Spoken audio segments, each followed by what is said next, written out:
नमस्कार दोस्तों, संवाद भारत में आपका स्वागत है। दोस्तों, आज मैं आप लोगों से महाराष्ट्र के राजनीति के बारे में चर्चा करूंगा। महाराष्ट्र के राजनीति में पिछले कुछ दिनों में, खास करके पिछले 2-3 दिनों में और आज हलचल हुई है, उसके बारे में आप लोगों से 3 मुद्दों पर चर्चा करूंगा। पहला मुद्दा, शरद पवार जी का दिल्ली दौरा, उसके बाद ऑपोजिशन के खास करके मोदी विरोध के कुछ घटकों से मिलना, जिसमें कांग्रेस का गायब होना और मेन पॉलिटिकल पार्टीज जो बीजेपी के अलावा है, जिसके पास सत्ता भी है, उनका नदारद रहना। दूसरा, संजय राउत जी से उसके बाद तुरंत शरद पवार से मिलना, और मेरे प्रीवियस वीडियो जो है संजय राउत डरे डरे से हो गया, उससे इसका क्या कनेक्शन है वो चर्चा करेंगे। तीसरा, देवेंद्र फडणवीस का आज का जो भाषण है उसका राजनीतिक असर क्या होगा महाराष्ट्र में, वो चर्चा करेंगे। दोस्तों, शरद पवार जी को अचानक से दिल्ली क्यों जाना पड़ा? ऐसा क्या हो गया कि चुनाव सरकार बनाने के 1.5 साल बाद, और ऐसा नहीं कि वो पहली बार जा रहे हैं, लेकिन सरकार बनाने के 1.5 साल बाद बीच में बंगाल इलेक्शन के पहले उनका बीमार होना और उसके थोड़ा गैप के बाद अब ऐसा कोई परिस्थिति नहीं है, ऐसी कोई मांग नहीं है कि वो दिल्ली का दौरा करें। और दिल्ली का दौरा ऐसा कि जिससे वो किसी सरकारी लोगों से नहीं, या मंत्री से नहीं, या प्रधानमंत्री से नहीं, सीधा एक अलग मोर्चा 2024 की तैयारी करने की बात मीडिया में आई है। लेकिन दोस्तों, ये जो मीडिया में आई है उसके पीछे या उसके अलावा जो मीडिया में नहीं आई, मैं उसके बारे में थोड़ा सा आप लोगों से एनालाइज करके बताऊंगा। दोस्तों, ऐसा क्या हुआ कि शरद पवार जी को दिल्ली जाना पड़ा? दिल्ली जाकर irrelevant, politically irrelevant Javed Akhtar, जिसका कोई पॉलिटिकल वजूद नहीं है, और भी कोई नेता है जैसे यशवंत सिन्हा है, कम्युनिस्ट नेता है, कुछ छोटे मोटे नेता हैं, इनके साथ दिल्ली में जाकर पहले उन्होंने अपनी पार्टी की इंटरनल मीटिंग की, उसके बाद कुछ अपोजिशन लीडर्स की मीटिंग की। बेसिकली ये जो पार्टी की इंटरनल मीटिंग, ये सब तो एक मीडिया में चर्चा में बना रहने के लिए है, लेकिन ये दूसरी, और उसके पहले उन्होंने प्रशांत किशोर से भी मीटिंग की, और प्रशांत किशोर से दिल्ली में 2 बार मीटिंग हुई, और उसके बाद खबरें आई कि थर्ड फ्रंट वगैरह वगैरह वगैरह।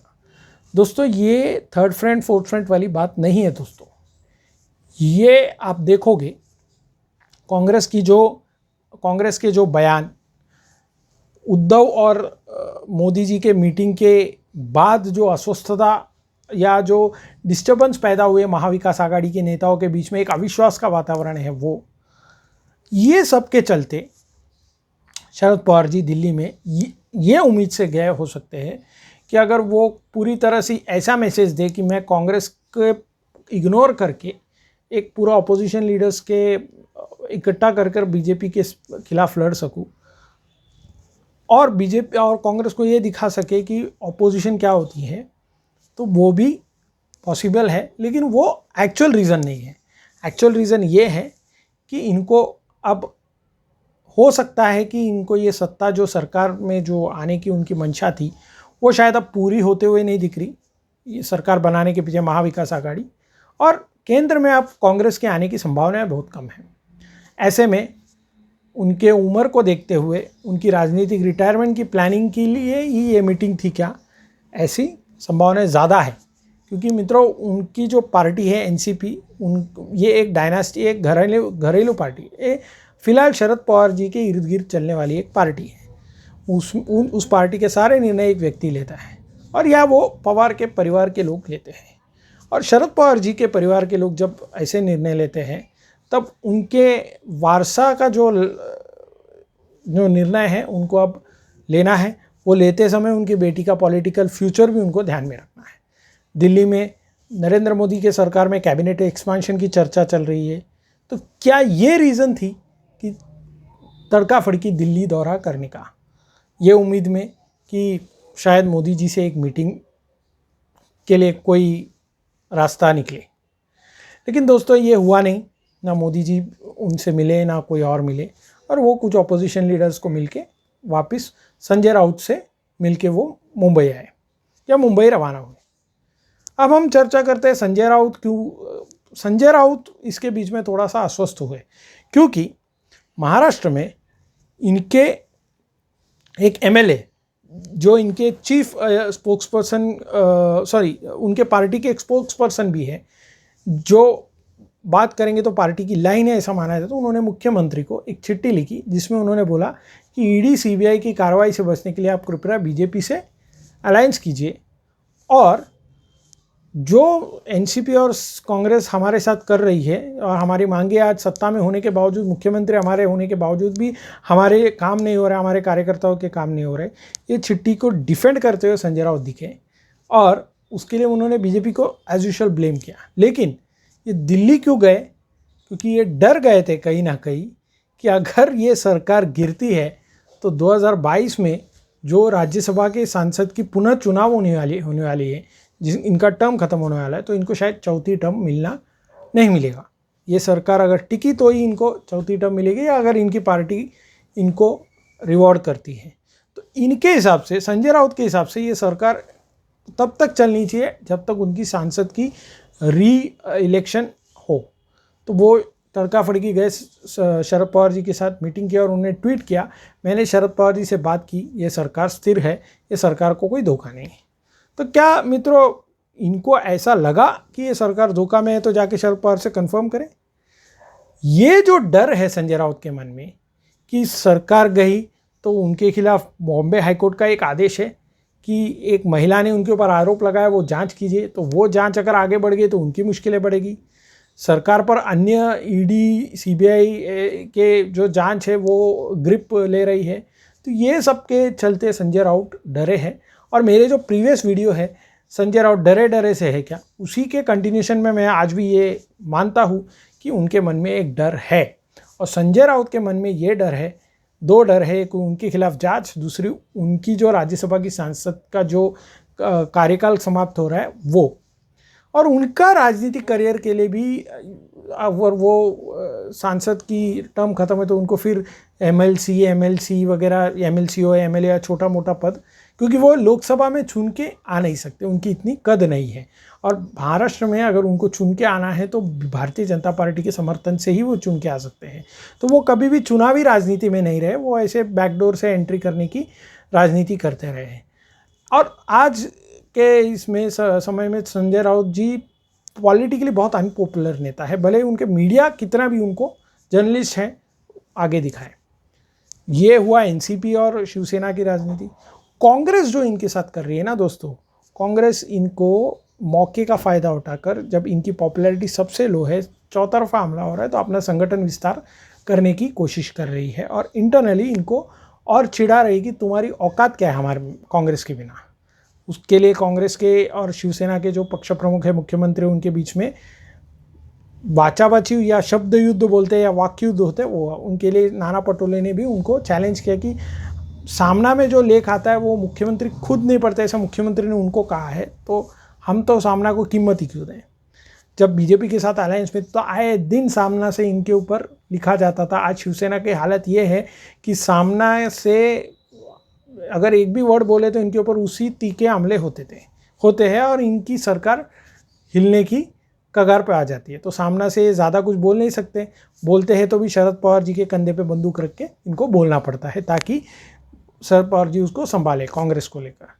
कुल मिलाकर यूपीए चेयरपर्सन की जो चुनाव का जो बात हुआ कि सोनिया गांधी जी का हटाकर शरद पवार को दीजिए, वहाँ से ये संघर्ष शुरू हुआ है और वही ट्रिगर होने की बात है। और अब ऐसे सिचुएशन पे है कि ना शिवसेना, ना एनसीपी चाहती है सत्ता में रहना, ना कांग्रेस चाहती है सत्ता में रहना, लेकिन ये पाप कौन करेगा सरकार गिराने की, इस पर अटकी हुई है। क्योंकि भारतीय जनता पार्टी सरकार गिराने का प्रयत्न ही नहीं कर रही और ना इनकी ऑपरेशन लोटस वाली जो अफवाह इनके हाथ में हुए मराठी मीडिया के जो पिल्लू है वो डाल रहे, वो भी सक्सेस नहीं हो रही।